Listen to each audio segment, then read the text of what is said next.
Olá, sejam bem-vindos à sala. Tudo bem? Tudo bem, Andresa? Olá, seja muito bem-vindo ao nosso Na Sala.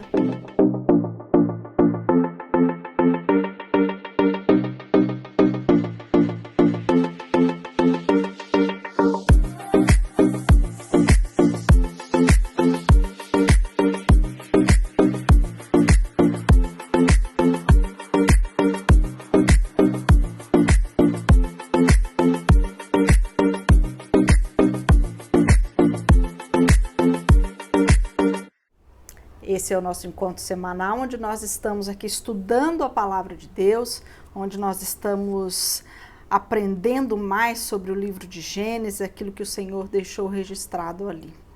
Antes de nós entrarmos aqui no estudo propriamente dito, eu quero lembrar você de dar o seu like, né? Curte ali para que o YouTube entenda que é um assunto relevante, que você compartilhe esse vídeo com as outras pessoas, com seus familiares, com seus contatos aí do WhatsApp, compartilhe isso para que outras pessoas também possam estar sendo edificadas aqui, assim como nós estamos sendo edificados aqui com essas palavras, com esses estudos, amém?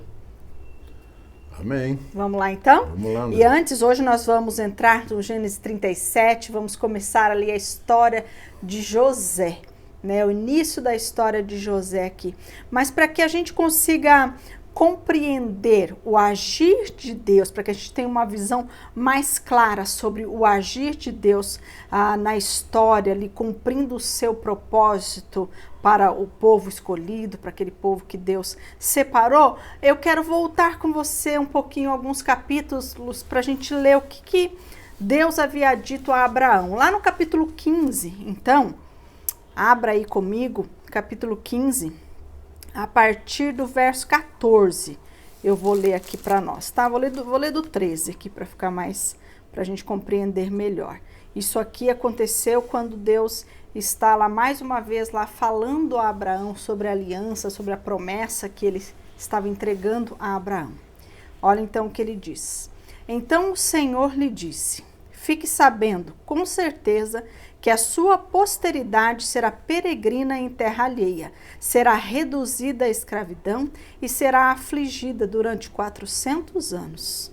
Mas eu castigarei a nação que os escravizar.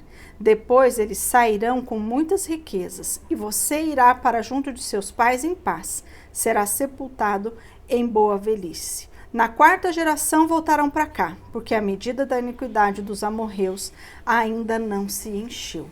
Então Deus estava aqui nela dizendo para Abraão quando que aquelas coisas iriam acontecer. Iam levar ali ainda mais de 400 anos.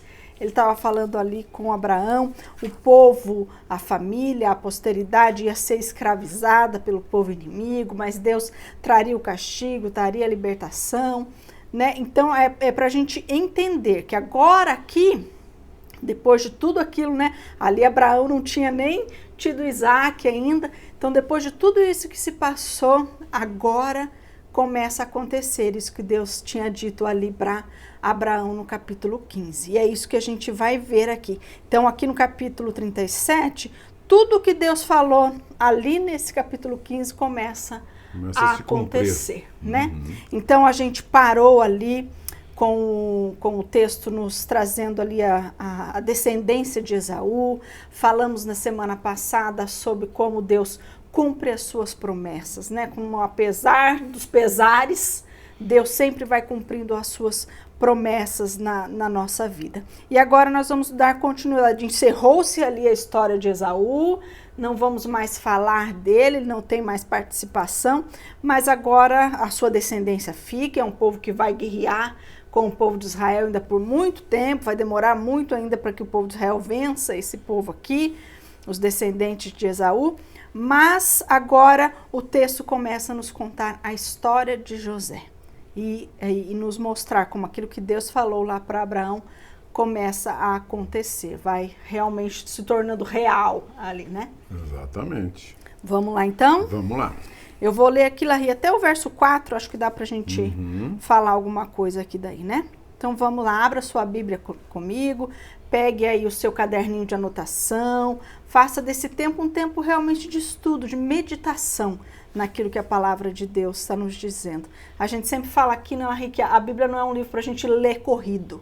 Ele é um livro que precisa ser meditado, degustado, né? A gente precisa ficar ali, às vezes, muito tempo numa coisa só, para que Deus vá trabalhando o nosso coração, vá ministrando, vá nos ensinando as coisas. É verdade, é isso aí. Então, vamos lá. Gênesis 37, verso 1. Jacó habitou na terra das peregrinações de seu pai, na terra de Canaã. Essa é a história de Jacó. Quando José tinha 17 anos, apacentava os rebanhos com seus irmãos. Sendo ainda jovem, acompanhava os filhos de Bila e os filhos de Zilpa, mulheres de seu pai, e trazia as más notícias deles a seu pai. Ora, Israel amava mais José do que todos os outros filhos, porque era filho da velhice, e mandou fazer para ele uma túnica talar de mangas compridas. Quando seus irmãos viram que o pai o amava mais do que todos os outros, odiaram-no e já não podiam falar com ele de forma pacífica. Meu Deus. A gente vê aqui que ele era alguém amado pelo pai, mas odiado pelos seus irmãos, né?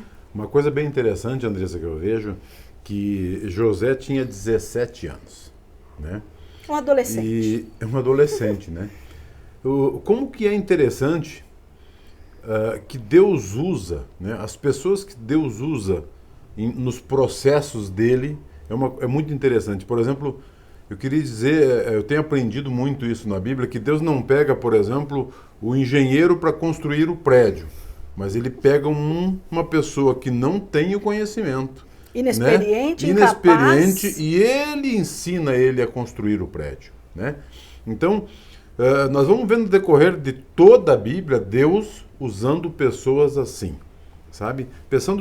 Usando pessoas, por exemplo, que não tinham experiência, que não tinham conhecimento, que não tinham vivência, né? E eu creio muito, Andressa, que é exatamente para não dizer assim, ó, eu vou lá fazer porque eu sei fazer ou coisa parecida. Não é a minha força, sabe? não é a minha capacidade, força. né? Exatamente. Então, Deus começa aí, começa a história de José aqui, de uma forma mostrando principalmente a idade dele, né? Ele era o penúltimo dos filhos, né? Depois dele, só tinha lá o Benjamim, né? Então, ele era um menino jovem, né? Nós vamos ver todo o decorrer da história, as maravilhas que acontecem e, mais uma vez, a gente vai ver o poder da mão de Deus consertando e corrigindo toda a história, né? Para chegar onde Deus quer chegar, né? Aquilo que a gente tem falado bastante e aprendido, né? Aprendido ao longo de toda a Bíblia, né? De todos os 37 livros do Gênesis, né? Nós temos aprendido muito isso. Sim. Então, não esqueçam, Deus muitas vezes pega aquelas pessoas, né? Que não têm conhecimento, que não têm entendimento. Por quê? Porque Ele sabe que essas pessoas vão entender que serão direcionadas exclusivamente por Deus, né? Então, a gente vê bem isso aqui, né? Exatamente isso aqui. E uma das primeiras coisas que a gente vê e que Jacó acompanhava, Andressa, eu vejo uma outra coisa muito interessante, ele acompanhando os irmãos, que ali no final do verso 2, ele diz assim, e José trazia aos seus pais as más notícias a respeito deles, a respeito dos irmãos, né? Aqui eu posso entender também um monte de coisa, né? Mas uma coisa principal que eu entendo é que ele dava ouvidos a seu pai.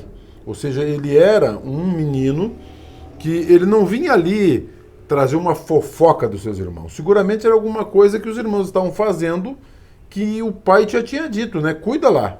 Como ele tinha um procedimento diferente dos irmãos, quando ele via que os irmãos estavam fazendo as coisas erradas, ele vinha e contava com o pai. A gente tem que entender isso também como pertinente à idade dele. Sim. Né? A imaturidade de um adolescente ali.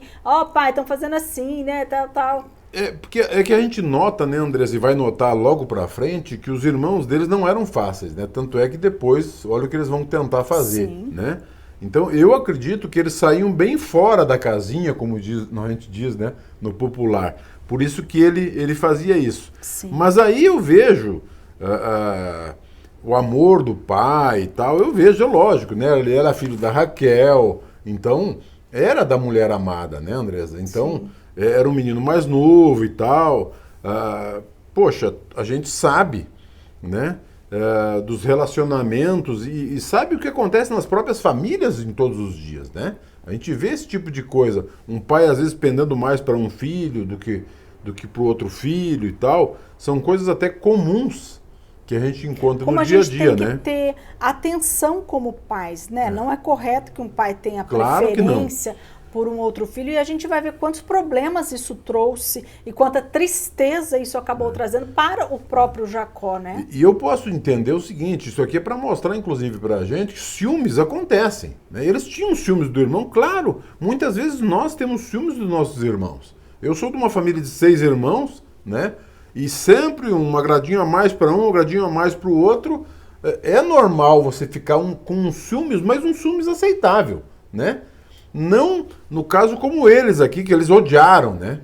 A palavra diz agora no próximo versículo que eles odiavam, né? É uma coisa muito estranha. Era uma coisa realmente, leve, né? E a primeira expressão desse ódio que o texto nos deixa claro aqui é que eles já não conseguiam conversar pacificamente.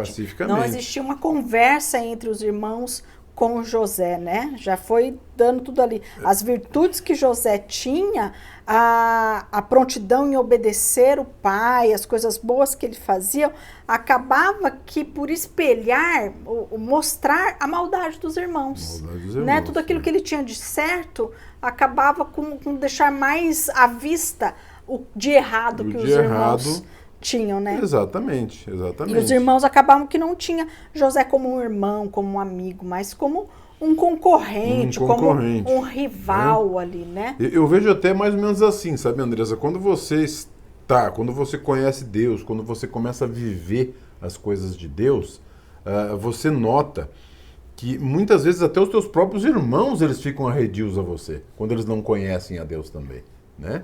Isso é uma coisa vai entender isso mais para frente, exatamente. Aqui, como que isso vai se desenrolar, como todo esse sentimento que o Moisés começa a nos mostrar aqui, como é que isso vai se desenrolar, né? Eu vou ler lá então o verso 5 agora. Vou ler até o 10, tá, Henrique? Isso. José teve um sonho e contou aos irmãos, por isso o odiaram ainda mais. Ele lhes disse: peço que ouçam o sonho que tive. Sonhei que estávamos amarrando feixes no campo, e eis que o meu feixe se levantou e ficou em pé, enquanto os feixes de vocês o rodeavam e se inclinavam diante do meu. Então os irmãos lhe disseram: você pensa que vai mesmo reinar sobre nós? Pensa que realmente dominará sobre nós? E com isso o odiavam ainda mais, por causa dos seus sonhos e das suas palavras. José teve ainda outro sonho, que ele contou aos seus irmãos, dizendo: sonhei também que o sol, a lua e 11 estrelas se inclinavam diante de mim. Quando José contou esse sonho ao pai e aos seus irmãos, o pai o repreendeu, dizendo: que sonho é esse que você teve? Você está querendo dizer que eu, a sua mãe e os seus irmãos iremos e nos inclinaremos até o chão diante de você? Olha só, José era um homem que tinha sonhos. E por nós estarmos numa posição privilegiada hoje, que já conhecemos toda a história, nós sabemos que sim, eram sonhos de Deus para a vida dele, né, Larry? Os 2 sonhos que José vai relatar aqui, contam, eles têm a mesma estrutura, eles têm a mesma mensagem, esses 2 sonhos, né? E interessante, Larry, que eu vejo aqui, que quando ele conta o primeiro sonho, José não interpreta nenhum sonho. Nós vamos ver José interpretando sonhos lá no Egito depois, né? Mas aqui José não interpreta esses sonhos. O primeiro sonho, quem interpreta são os irmãos, José não falou nada. Os irmãos interpretaram, e o segundo foi o pai que interpretou, né? Essa interpretação, na verdade, assim, instantânea, e foi instantânea do sonho, né?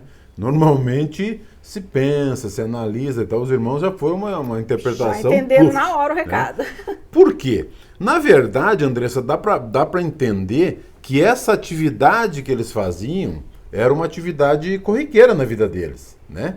Que, por exemplo, assim... Da plantação, exatamente, do plantar, né? Porque eles faziam aqueles feixes, carregavam aqueles feixes e levavam para bater, né?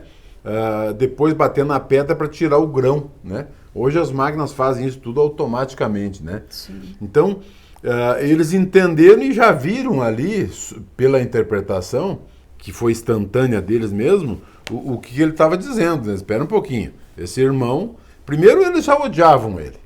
De repente ele faz um sonho que dá a eles a entender que eles estariam se curvando diante dele, né?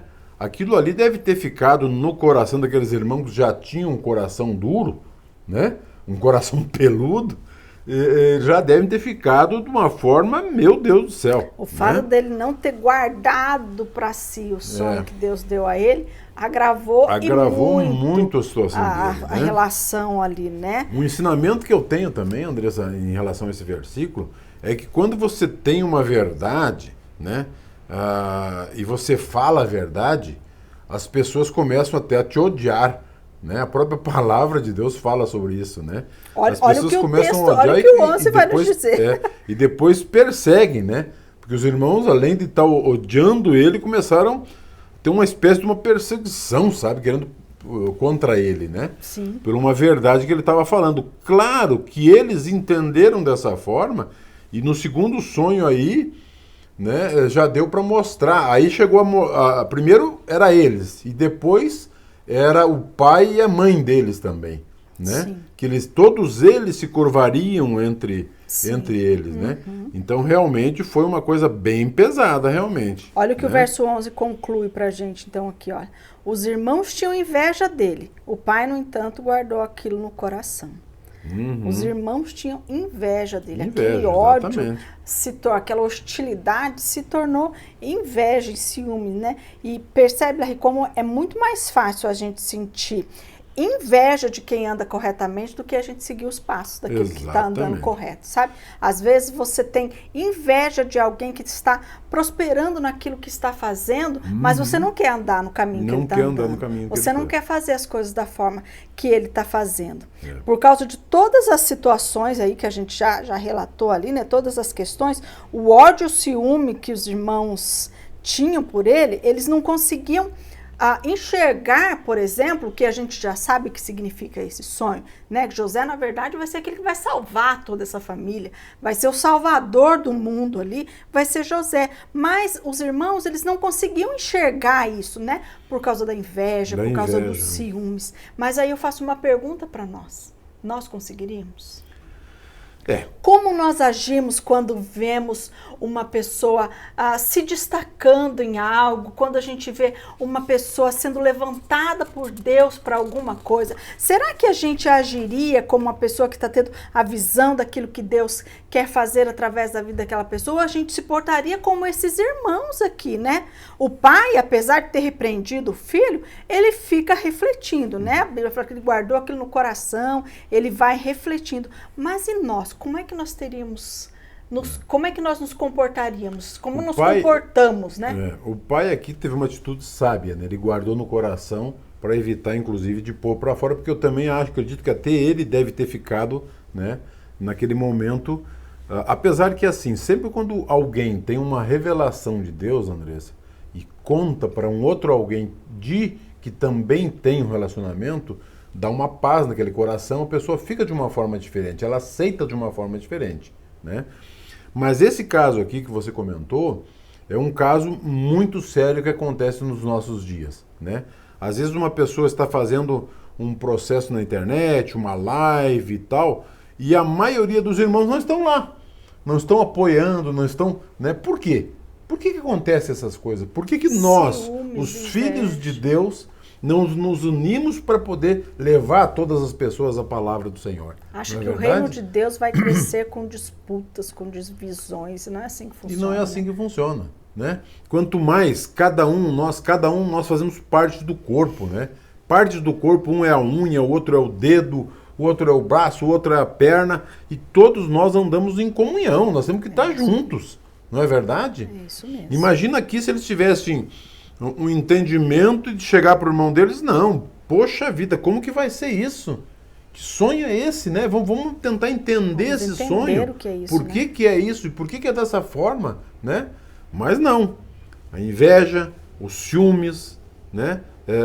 É uma coisa assim que não tem Gente, é horrível. É horrível realmente, nós Então temos a que gente entender. tira algumas lições aqui até esse pedaço, né? Primeiro que às vezes não sai falando tudo que Deus traz no seu coração, né? Sim. Não sai comentando, guarda para você aquilo que Deus tem trazido para você. A atitude de Jacó nos ensina que muitas vezes nós temos que, embora não entendamos ou ficamos até às vezes perplexos com alguma coisa que vemos ou ouvimos, mas tem horas que o silêncio é melhor que se calar, meditar, buscar a orientação de Deus no silêncio é a melhor coisa. E uma coisa que nós não dá para deixar de dizer aqui, né, nessa situação. Não tenha ciúmes de quem você está vendo Deus levantar, de quem você está vendo Deus usar para os seus propósitos, né? Não tenha ciúmes de quem você está vendo Deus usar para cumprir os seus propósitos. Deus estava levantando esse moço aqui, esse jovem, para cumprir os seus propósitos. Não seja como os irmãos, né? Não tenha ciúmes, não tenha inveja. Pelo contrário, seja alguém que interceda por ele, né? Que viabilize aquilo que ele tem que fazer. Exatamente, Andressa. Né?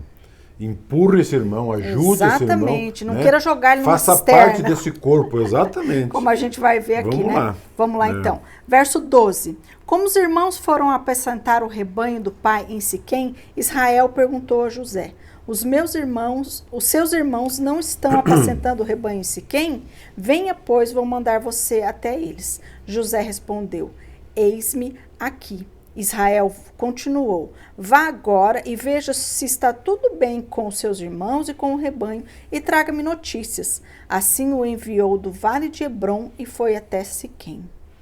Israel tinha muitos rebanhos, né? Ele tinha muitas coisas e os filhos estavam apacentando lá na região de Siquém. E Jacó está aqui preocupado, e com razão. Nós temos que nos lembrar que foi lá em Siquém que a filha de Diná foi estuprada, foi lá em Siquém que houve aquele massacre. Então, assim, toda essa preocupação de Jacó é bastante pertinente ali o que tá acontecendo. Eu né? achei fantástica, Andressa, aqui a resposta do José, né? Pronta, né? Uma resposta pronta, né? É exatamente a resposta que Deus quer ouvir de nós, sabe? Quando Deus fala pra gente, a gente poder chegar e dizer, eis-me aqui, sabe? Ele prontamente atendeu ao chamado do Pai. Uhum. Que coisa linda quando a gente vê certas atitudes dos filhos de Deus, né? E então, era um lugar perigoso, né? Difícil de ir, mas ele obedece. Aquela história, né? Ao invés de ter inveja, Senhor, eis-me aqui. O que você quer que eu faça? O que o Senhor quer que eu faça? Né? Como posso ajudar? Como posso ajudar? Vê o 15 para nós, Andressa, que eu queria... Vamos lá. Tá. Perdão. E um homem encontrou José, que andava errante pelo campo, e lhe perguntou: o que você está procurando? Ele respondeu: estou procurando os meus irmãos. Por favor, pode me dizer aonde eles estão apacentando o rebanho? O homem respondeu: foram embora daqui. Ouvi quando disseram: vamos a Dotã. Então José seguiu atrás dos irmãos e os encontrou em Dotã. Eu acho fantástico essa passagem, até eu lendo um pouco sobre o assunto, né? E tem alguns estudiosos até falam que esse homem ali era um anjo, sabe? Um anjo enviado por Deus. E eu acredito, perdão, gente, eu acredito muito sobre isso, sabe, Andressa? Que independente daquilo que você tenha sobre aquela pessoa enviada por Deus, independente da inveja, dos ciúmes, uma coisa eu posso dizer e tenho certeza do que eu vou falar. Quando Deus tem um propósito, Ele envia anjos, Ele envia homens, Ele envia pessoas para te mostrar o caminho. E se você estiver no caminho errado, Deus vai enviar alguém que vai te mostrar o caminho é esse aqui, mesmo sabendo das consequências do que ia acontecer, porque Deus já sabia de tudo isso, né? Deus envia, Deus mostra o caminho e Deus prepara tudo.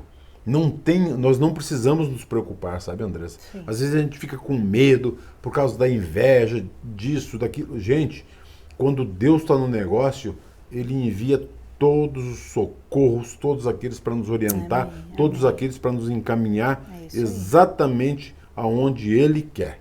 Podem ter certeza absoluta disso. O propósito desse envio, né, que Jacó queria era saber como estavam os filhos, como estava o rebanho. O caminho era longo, né, eram cerca de 70, 80 quilômetros até de Hebron a Siquém. Era um caminho deserto, era um caminho de montanhas, era um caminho difícil de se andar, né? Isso fala muito para nós como obedecer muitas vezes requer sacrifícios da nossa parte, não é? Não é simplesmente dizer o eis-me aqui e agora vamos ver o que acontece. Requer sacrifício da nossa parte.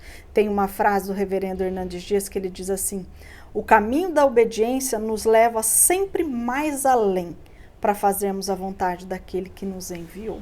E é uma pura verdade, porque a gente vai ver aqui que ele andou esses 70, 80 quilômetros, chega lá, os irmãos não estavam, essa pessoa fala para ele que ele está lá em Dotã, acho que era mais 21 quilômetros quase dali, e ele vai até esse lugar. Então requer sacrifícios a obediência, ele tinha algo a cumprir que o pai mandou. Andrés, e ele requer inclusive um preparo, né? Porque esse menino também não foi sem nada, né? Sim. Ele deve ter levado alimento, preparado todas as provisões para essa caminhada toda, né? Então, sempre quando Deus manda, a gente tem que fazer a nossa parte, né? Sim. Sem dúvida nenhuma. Vamos lá? Verso 18. De longe eles o viram e antes que chegasse conspiraram contra ele para o matar. Disseram uns aos outros: lá vem o grande sonhador. Venham, pois, agora, vamos matá-lo e jogar o corpo numa dessas cisternas. Diremos que um animal selvagem o devorou. Vejamos em que vão dar os sonhos dele. Mas Rúben, ouvindo isso, livrou-o das mãos deles e disse: não lhe tiremos a vida. Rúben disse mais: não derramem sangue. Jogue o rapaz naquela cisterna que está no deserto e não lhe façam mal. Rúben disse isso para o livrar deles, a fim de levá-lo de volta até o pai. Olha só, ele andou tudo aquilo, a recepção foi péssima, né? Ele não foi bem recebido ali quando ele chega, né? O ódio que eles estavam, né? Antes dele chegar, eles já estavam tramando. A que ponto chega o ser humano, né? Ao ódio, aos ciúmes, né? Chegar ao ponto de querer matar. Querer matar o seu irmão, gente. Sim. É uma coisa espiritual, né?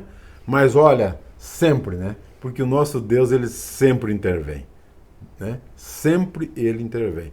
Colocou o Rúben lá, o Rúben que era aquele filho que já tinha feito bobagem lá atrás também, né? Tinha ficado com a concubina do pai, né? Já tinha tido um problema lá atrás, né? Mas Deus arruma, Deus coloca, Deus organiza, né? Deus sempre dá um escape, né? Sempre Deus prepara. Claro que tudo isso tinha que ter sido passado. Deus vai se o propósito tinha passado e tanto é que vai ver todo o processo para frente que nós vamos entender melhor sobre tudo isso. Mas Deus sempre tem o seu propósito, né? E olha lá, Rico, eu vejo aqui, né? Como o ódio, os ciúmes, o que ele leva a nossa mente a gerar, né? O ódio, os ciúmes, ele sempre vai pagar o bem com o mal. Esse rapaz foi ali para fazer um bem, né? Foi por um motivo bem, mas o ódio, os ciúmes paga com o mal. O ódio, o ciúme faz alianças malignas para o mal, né? Eles começaram a tramar uns com os outros ali. O ódio e o ciúme faz com que a gente faça análises distorcidas e negativas sobre o outro, para trazer mal. Interessante, né, que não era uma pessoa, eram vários irmãos. Exatamente. Sabe isso, assim, quando você faz alianças, sabe quando você não gosta de uma pessoa, aí você procura se aliançar com outros que também não gostam daquela pessoa. Você vai procurando aliados para aquilo porque você não gosta daquela outra pessoa. Você começa a fazer análise sobre aquela pessoa, você nem conhece, você não conhece o que aquela pessoa está, mas você simplesmente não gosta dela. E tudo que ela faz, você acha que é mal, tudo que ela faz, você acha que está errado, e você começa a criar N coisas na nossa cabeça. E isso são coisas que o ódio, que os ciúmes, que a raiz de amargura causa no nosso coração. Por isso que a gente tem que se livrar disso, né? Se livrar dessas coisas. Sem dúvida. Vamos lá, verso 23. Mas logo que José chegou, seus irmãos despiram-no da túnica, a túnica talar de mangas compridas que trazia. Aí o simples fato dele estar vestido com aquela túnica que o pai fez, que era uma demonstração muito clara da sua preferência, já deixou aquelas pessoas muito desconfortáveis ali, né? Já criou uma ira gigante ali naquele momento, né? Uma ira gigante, realmente. Tá louco. 24. E o jogaram na cisterna. A cisterna estava vazia, sem água. Os ciúmes, a inveja... Olha, essa é uma frase do Hernandes Dias Lopes. Os ciúmes, a inveja, não apenas quer o que é do outro, mas ele também anseia eliminar o outro. Como isso é terrível no nosso coração. E tu sabe, né, Andrés, que as cisternas eles faziam, e normalmente eram cisternas feitas pelo próprio homem, para quando chovesse guardasse água ali para o rebanho, né? E Deus, é mais uma providência divina, Deus não deixou que tivesse com água ali, porque senão ele podia até ter morrido afogado ali, né? É bem isso mesmo. Vamos lá, 25. Vamos. Depois sentaram-se para comer. Olha, né? Jogaram o irmão naquela cisterna e agora vamos comer. Tá tudo bem, tá tudo tranquilo, tá tudo certo. Não tenho peso na minha consciência. Eu vou sentar e vou fazer a minha refeição sem sentimento de culpa alguma, né? Meu Deus. Depois sentaram-se para comer. Levantando os olhos, viram que uma caravana de ismaelitas vinha de Gileade. Seus camelos traziam especiarias, bálsamo e mirra, e levavam para o Egito. Então Judá disse aos irmãos: o que vamos ganhar se matarmos o nosso irmão e depois escondermos a sua morte?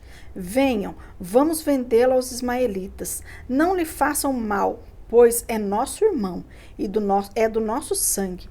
Seus irmãos concordaram, e quando os mercadores midianitas passaram, os irmãos de José o tiraram da cisterna e os venderam aos ismaelitas por 20 moedas de prata. E os ismaelitas levaram José para o Egito.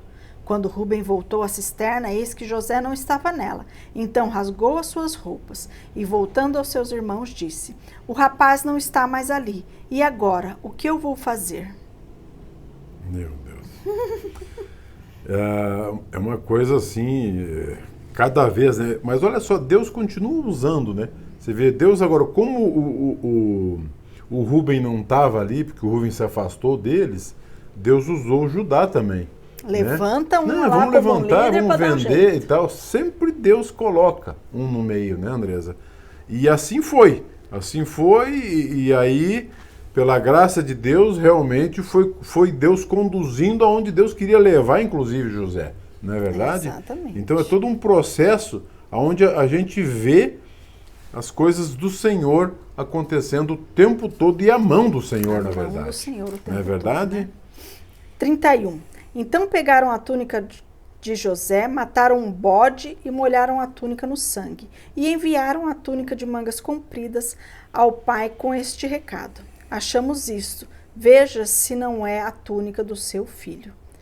Ele a reconheceu e disse: é a túnica do meu filho. Um animal selvagem o devorou. Certamente José foi despedaçado. Então, vamos até aqui.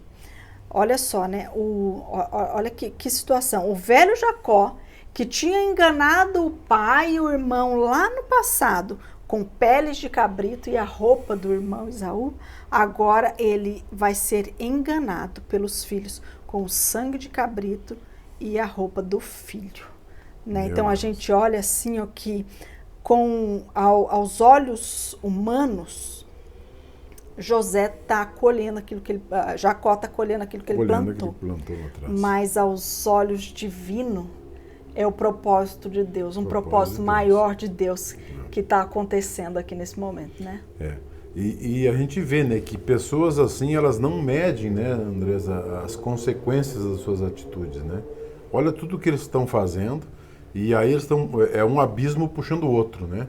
Eles tomaram algumas atitudes e aí tiveram que matar o carneiro lá para poder ter o sangue, e assim foi, e aí mandaram para o pai, e agora nós vamos entender também aí no final, né, o sofrimento e das atitudes que eles tomaram em eles relação não tiveram ao seu coragem pai, nem de encarar o pai, né? Eles mandaram a roupa lá, que deve ter ido passando por um monte de gente até chegar no pai com um recado do que tinha acontecido. Eles não tiveram coragem de encarar o pai nesse momento, né? Exatamente. Vamos lá, verso 36. Agora o 33, né?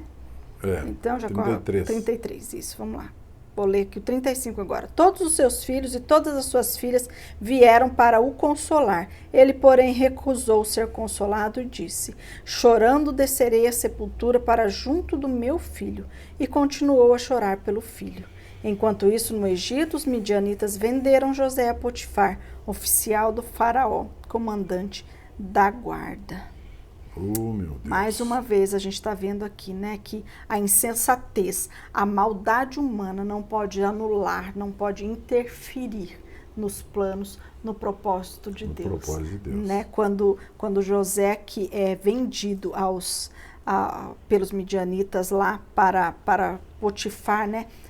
O fato dele estar ali, a casa de Potifar, esse lugar foi o primeiro treinamento que José vai receber ali, né? Ele foi provado e ele foi aprovado naquele lugar. Ele entrou ali como um mordomo, ele se destacou como um líder naquela casa, como um administrador, mas ele foi provado dentro daquela casa e foi aprovado. E o que a gente tem a entender de tudo isso é que mesmo com as invejas, com os ciúmes das pessoas, com todo o processo que nós vimos aqui, nós podemos entender que quando Deus tem o seu propósito, ninguém consegue mudar, né? Às vezes nós estamos sofrendo, achando que nem esse menino, né? Imagina como que deve ter passado. Mas Deus está ali, Deus está junto, e Deus junto com ele, né? E ele indo, seguramente ele não saiu e ele não se desviou, né? Ele continuou no caminho, né? Sim. Crendo que Deus ia fazer alguma coisa, né? Então, o que a gente pode ter em relação a tudo isso é que quando Deus está junto, ninguém pode nos atingir. É verdade. Amém? Amém. Eu gostaria de orar por vocês, gostaria de orar por cada um de nós, gostaria que vocês fechassem os olhos. Senhor, nós queremos nos colocar diante do Senhor, meu Pai. Muitas vezes nós sabemos, Pai querido, que o Senhor tem colocado nós nos caminhos e nos propósitos que o Senhor já preparou para nós, Pai. Amém, nos Pai. Protege, Senhor Deus, de toda inveja, de toda maledicência, de todo laço do passarinheiro, Pai, de todo o ataque das trevas contra os teus filhos, Pai. E que o Senhor esteja nos conduzindo sempre diante do teu propósito, Pai. Amém, o propósito Deus. que o Senhor já fez para cada um de nós. Nós cremos, Senhor Deus, que o Senhor tem um propósito para cada um de nós. Amém, Pai. Por isso nós oramos agradecidos, sabendo que o Senhor já fez. Nós te agradecemos, Pai querido, em nome do nosso Senhor Jesus. Amém. Amém. Obrigado pela vida de cada um de vocês. Nós temos orado por vocês. Que o Senhor seja com cada um. Vem para a sala, se prepara para a próxima semana que vai ser muito bênção para nós. Amém? Vem para a sala. E eu faço da minha oração que o salmista disse, né? Senhor, guarda o meu coração para eu não pecar contra ti. Que o Senhor esteja guardando o seu coração e nos livre de ter atitudes como nós vimos aqui. Nós esperamos você na semana que vem. Vem para a sala. Vem para a sala. Muito longo.